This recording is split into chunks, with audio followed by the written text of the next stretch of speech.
Welcome to Speaker Sport Now with Danny and Matt. Today we're going to be talking about the European Championships this summer in France and England's chances. So Matt, first of all, looking at the group, what do we think of it?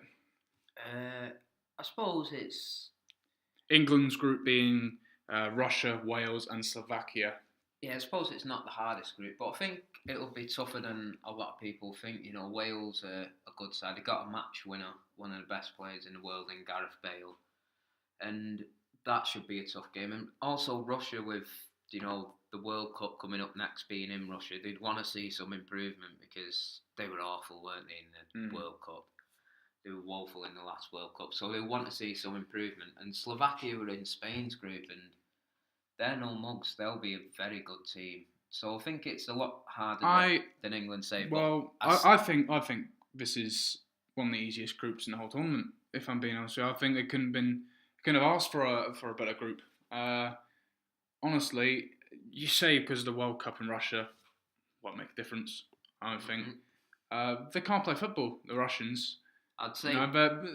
Champions League, they've never competed Russian teams. I think this year is the first year Zenit have actually looked like an impressive team. But they can't play football. They don't have the greatest of talent in Russia. No. They've got their fair share of problems. Slovakia, look, if you can't beat Slovakia, the England national team, whether they're a tough little team to beat or not, if you can't beat Slovakia, you might as well just call it quits. And listen, the toughest game in that group will be Wales. Yeah. What helps with England as well in this Euros is 3 teams go through, don't they? Well, yeah, possibly. Of the 6th group, the 4 best third place teams go through. Yeah, so you win the first game at Russia, if England win that, be fully confident they'll go through. Then I think they play Wales second. And to be honest, that's if Wales win their game against Slovakia, which I think they do, it'd be a big game, but both teams will know that realistically, there's not a lot a draw would suit both teams in that thing. They won't play for it. They'd obviously both play to win. But if England and Wales both win the first games, then that second game becomes who finishes top of the group. Yeah, I mean, I was going to touch on that. The new format of the tournament that's been introduced. We've been used to seeing 4 groups with 16 teams compete in the tournament. Now we have 24 teams in the tournament with 6 groups. Do you like this new format of the tournament? I'm not. It's a good opportunity to see. We see new teams. I'm not fussed. I quite like it. We see more teams, more players, more matches. I must say I'm not a massive fan because overall I feel the quality will go down. You want to get to these competitions and you want to be there because you're the best. Not what quality? Like the quality of the teams that have got through, the likes of. I think if England win it, what does that matter? Oh, if England win it, I'll be. Well, even if they get in the final, that doesn't. I don't matter. But if England got to the semi-final this year, what's the difference in getting the semi-final this year than it is maybe 4 years ago when it was only 16 teams? Because there's a lesser quality team. England get to get a free pass at some teams. Like you saying, that's the easiest group England have ever had because there's 24 teams. I didn't say it's the easiest group they've ever had. But you said it's the easiest they've had in a while. No, I didn't. I said it looks like the easiest group in the tournament. I know. All right, in the tournament then, and that's what I mean. It's from having 24 teams. I get that. I said their group in 2012 was much harder than it is this year. And the teams, I get it, like Wales and Northern Ireland. Yeah, don't take anything away from them, but I just feel that Euros as a whole, I just feel the standard's gone down a bit from letting this many teams in. I don't see what you're getting at. I think all the countries there, bar a handful that making their first appearance, the minnows of Europe, all the countries there possess some world-class talent amongst the midst, and I don't think it does lessen the quality. You think Hungary progress world-class talent? I said bar a handful. Yeah, you look at teams, Hungary, Albania. I'd say that's it. Hungary, Albania, and maybe even Iceland. Romania. Romania? No, They're a decent team. decent team, but they'll. You talk about Slovakia not being any mugs, Romania not being any different. Yeah, Romania are not better, any better mugs, quality. but I wouldn't say they're great on quality. Listen, I'm not saying England. I think Romania would fancy themselves to go through that group. I think they would, because look at the group. It's Albania and Switzerland. Yeah, with Switzerland, France. another good team. Are another good team. But they're ranked higher than England. You must say England dispatched them fairly. They easily did, yeah, they did. But this is a thing, a trend with England. They walk through the qualifying stages and they slip up in the actual tournament. Yeah, I don't disagree with that. I've never said they'll do amazingly in this tournament. I think they'll find it hard in this tournament, but I think Germany will have a bit of a tough group. But I'm just saying, like, overall, if you get what I mean, like, by letting in more teams, I feel the standard has gone slightly down because this is the first one. Maybe when it gets better, but I just feel the slight standard of the whole tournament has gone down. It might not be like that, for a long time, because the likes of Netherlands have not made it. Well, all right. Also, this new format. One thing I will say, it makes it difficult to follow. Not the group stage. Look, like you said, there's actually out of the 24 teams after the group stage, there's only 8 that are eliminated. Yeah. Which then makes it difficult to follow. Then because traditionally, it would be the winner of Group A would face the runner-up Group B, and the winner of Group B plays the runner-up of Group A, and so on. But now, I think if England were to win their group in Group B, they'd play a third-place team in either Group A, C, or D, which makes it a bit awkward to follow and who you're gonna. I tried to look at it a few weeks ago, trying to see which one they get, and I still don't understand how it separates the third place in A, C, or D. Because you're gonna think if they're the best, placed third place. I mean, it'd be good looking to go through. I think every team that finishes third in the group will play a team that finishes first. Yeah. I'm not quite sure how they figured it out. No, neither am I. That's what I mean. It is difficult to follow, isn't it? That a bit. But maybe they'll do that closer. Listen, if they finish top, then you've got every chance of getting a good team. You'd expect England to beat. But expecting them to do it and actually doing it is a completely different thing. You cannot. Funny. If England don't make it to the quarterfinals on this one, there'll be massive. Is there a round of 16? Yeah. I think 16, I think it will. Coming on to the next question, do you think a lot of pressure? I mean, there must be a lot of pressure. There is on Roy Hodgson to do well, to get to a quarterfinal. I think a lot of England fans, as an England fan, you want to be getting to the semi-finals because this is the birthplace of football. But after such a disappointing World Cup, I mean, we knew it was going to be tough with the group they had in the World Cup in Brazil, but they just did not perform, and it was such a letdown. Is there so much pressure to do well in this tournament for England, and could it be Roy Hodgson's last tournament as England manager if they don't do well? I think there is a lot of pressure, especially with the group. Now you've seen it, a lot of England fans will be expecting not England just to go through, to finish top of that group. And then, like we were saying, he could play a third place in either A, C, or D, I think it is, or F, sorry. And, you'd fancy him to be, if you tried to call who finished third in them groups, on paper, England should finish with 9 points, and And then, when you get to the quarterfinals, I say if they get to the quarterfinals, Hodgson might stay a bit, because then you're facing the good teams. Only the good teams should be through there. And what you need then is a bit of luck as well as quality. And maybe it's something we're sick of seeing penalties. England go to penalties.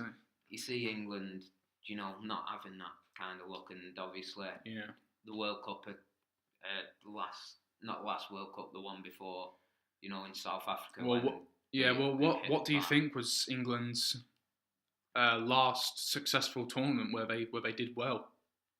Where you could look at the end of a tournament and say this was a good tournament for England. It's before my time. We may not have won, but it was a good tournament for England.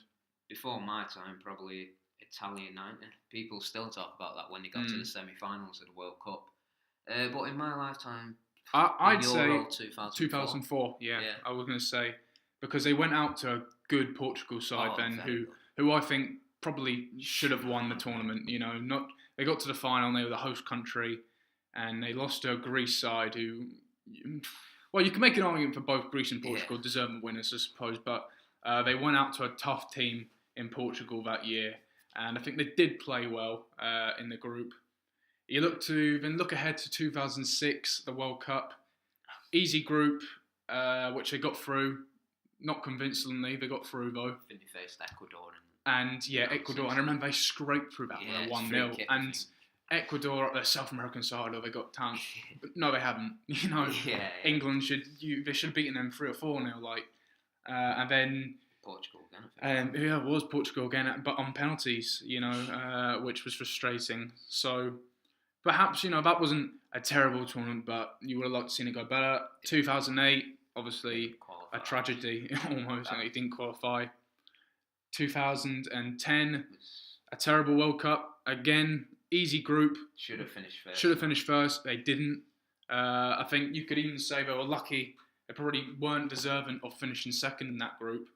No, probably not. And I say they were lucky with the teams they've been handed. If they'd been in another group, a tougher group, then they wouldn't have got through. I think the USA were the hardest team they faced, and they faced them first. And they were a good team, but they weren't. At that stage, USA are good. I think a very good team now, but back then they didn't really have the squad to compete against the England side.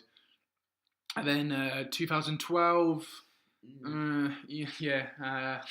it was a tough group that year. It was a tough group, and it was Hodgson's first one. I think it was, and he came in quite late. He wasn't in qualifying, was he? Yeah, he wasn't in qualifying at all. So, but I think what was frustrating about that is they went out again on penalties. It was penalties again, which was a frustrating thing, and they did again. They went out to an Italy side, but you got to compete against those sides if you want to win. Yeah, you can't just say, "Oh, we've come up against a top class team. That's our tournament over." No, you can't have that mindset, which it seems that England have in previous ones. And then this, last summer or 2 summers ago in 2014, Brazil was an awful tournament. Yes, it was a tough group, but that doesn't justify the way England played. No. And the results or the lack of results they achieved. I felt they should have got something against Italy when I watched that game. Italy were good, but I thought England matched them, and they were pretty unlucky to get beat 2-1. And then Uruguay, they have match winners as well. That's what I feel England lacking. Did they go up 1-0 in that game? No, I think they've got it back to 1-1. I think they went 1-0 down, then got it back to 1-1. But Uruguay have Suarez, who's one of the best strikers in the world, and Cavani. And I just feel England have a great overall squad, if you know what I mean. But maybe Wayne Rooney's might be, and he's coming to form recently. I think he's come to form recently, but we really needed him to perform this year. He's not performed at a World Cup or a tournament since 2004, like we said. Definitely. It's almost his whole career has gone by since he's had a good tournament for England. Yeah. And we really need to perform. But now, looking at the squad or potential players you could take, how's it looking? We've got a lot of young talent coming through, and it looks exciting. I think it'll be a very young squad. Yeah, but then you could say the same that other countries, Spain, Germany, France, they all have young talent coming through as well. So I think he's got a tough job. I think this might be a breakout one, hopefully, for Barkley. I think Barkley will have a very good. Will he get into starting 11? Do you think? Where would he fit in? I think he will. At the minute, I think we play 4-3-3, so he might play as one of those 3 in the middle, and maybe be one to push on a bit more. Yeah. But I think I'm hoping Barkley will. But like you said, a lot of young talent. Dele Alli's had a great season. And I think Dele Alli should be in the starting 11. Yeah. Especially in that since Gerrard and Lampard have passed, we've had plenty of options. Well, we still have plenty of options in that centre of the field. But they've struggled to get someone in who can do that job effectively. And Dele Alli, like you said, who's been doing wonders for Spurs this season and should be in England's side based on his form and talent. I think he's going to struggle with strikers. At the minute, we only really play with. Well, as long as you've got one fit, that's all you need. And I think you look at I tell you what, you look at the strikers. Vardy, of course, yeah, Vardy's one of them, but we've got one of the most informed strikers in the whole of Europe at the moment in Harry Kane. Oh yeah, definitely. And so he's got the start. You got. I'd probably I would have him ahead of Vardy, if I'm being honest with you. I probably would. That's not to take anything away from Vardy or anything like that. And with injuries as well. Sorry, he does have a lot of players out at the moment. Hopefully, they can make it back in time. Luke Shaw and Daniel Sturridge. Wilshere as well. Wilshere as well. Those players. I thought Wilshere was very good in the qualifying. Obviously, England didn't face any great teams or good teams. Like Switzerland were the best team in that group, and they walked them. Yeah, and Jack Wilshere is very good. So hopefully, I think he should be back by. I think it's either the end of this month or. But again, even if he does get back, now. Yeah. Would he get in that starting 11? Would he get ahead of Dele Alli? I don't think he would. I wouldn't have him in my team. I had him in the squad. Yeah, I'd have him in the squad. And the same goes for Daniel Sturridge. You know the quality he does possess, but I think would you even risk taking him? Sorry. No, I think Sturridge. I don't think he'll get him because the form of Kane and Vardy and Rooney starting to score now. That is your three strikers for me. Yeah. I think, barring injury, they're the three you should take. Sturridge is. Like you said, if you only play with one or two, then that's all you really need. That's all you need. And Rooney can play behind the striker. He can play a number of roles. And then you'd have your attacking players with flair, like your flair players such as like Sterling, Walcott, Oxlade-Chamberlain. A question mark around him maybe if he'll make the squad. Chamberlain's not had a very good season. No, and he doesn't score goals, which is important as well. I think Alan Hansen brought up the point that those attacking midfielders get away with murder now because they can. Yeah. You can have a couple of assists, which is good, but you also need to score goals. You can't always rely on the strikers to bring the goals. I think Sterling's a good player. He's had a bit. I don't know. He's not. You'd still take him both, wouldn't you? I think there'd probably be 3 or 4 players that are on that team sheet already, and he'd be one of them along with Rooney, Joe Hart as well. Yeah, this is thing. Sterling's been getting a bit of criticism recently, but he's playing in a Man City side that isn't playing that well. Isn't performing well, but that's not all down to Sterling. Yeah, you can't blame Sterling for that. And I think he's had a good, I wouldn't say great season, but good first season at Man City. And listen, he still gets ahead of Walcott and Chamberlain. Oh yeah. Who else have you got? Well, I mean, they play on the right, he plays on the left. Who else you got on that left side? He still gets ahead, and I think he'll be in that starting 11. I just hope he doesn't take young players I hate it when they come out and say they did it with Luke Shaw last time in the World Cup. Says to take him for the experience. I don't understand why they say that. Why don't you take your best squad to win the tournament? Absolutely, yeah. So do you know if he take him for the thing for experience, but he's got to play. He's not going to get any experience sitting on the bench, is he? If he takes Dele Alli, which rightly so, and then doesn't play him, what's the point in bringing him? I don't feel that achieves anything. And also for these friendlies, another experiment. He's experiment the squad. Take the squad. If Roy Hodgson has an idea of the 23 players he's going to take, then you take those 23 players into them friendlies and get them playing together. Don't be taking players that that aren't actually going to go to the World Cup, and you're just trying to get them experience. He'll have a rough idea of the squad, and I agree completely. He just keep on picking that squad. All right, some people might be, why isn't this player in after he's had a good 2 weeks? But he's got a squad in his mind, and he should stick with that squad. Obviously, barring injuries, stick with that squad and get them playing together because they don't get a lot of time, realistically, as club teams together. So I feel like taking players, like I said, for the experience, I just find it bizarre. And I think Alan Pardew was saying, I remember when he was linked with the England job, he was saying, like, why not take the best team? The best team you can to the Euros. Never mind, like, young players that won't end up playing. Yeah. Well, look, we're running out of time now, so we'll finish up there. So thanks for listening, everyone, and join us next time on Speak Your Sport Now. Bye.